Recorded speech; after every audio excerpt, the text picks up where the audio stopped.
پاکستانیہ financial Times ایک بہت بڑا اخبار ہے یو کے کا. اس نے پاکستان میں ایک نئی بحث چھیڑ دی ہے.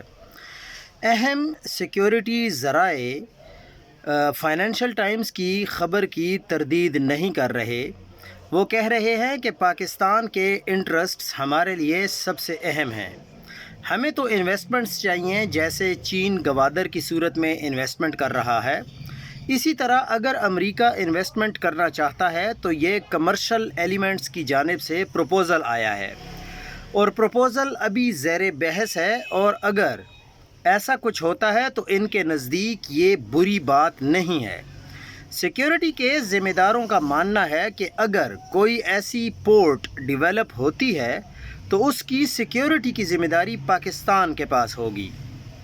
ان کا ماننا ہے کہ یہ آئیڈیا کمرشل مقاصد کے لیے استعمال ہوگا، اور اگر پسنی میں کوئی ایسی پورٹ بنتی ہے تو پھر ریلوے ٹریک اور امن و امان کی صورتحال بہتر ہو سکتی ہے.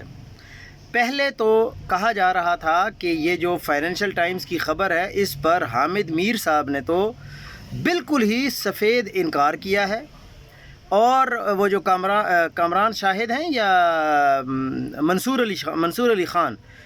علی خان نے بھی صاف انکار کیا ہے.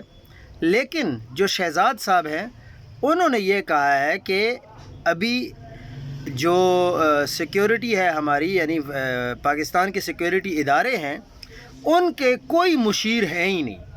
لیکن حقیقت یہی ہے کہ فائنینشل ٹائمز کی خبر درست ہے.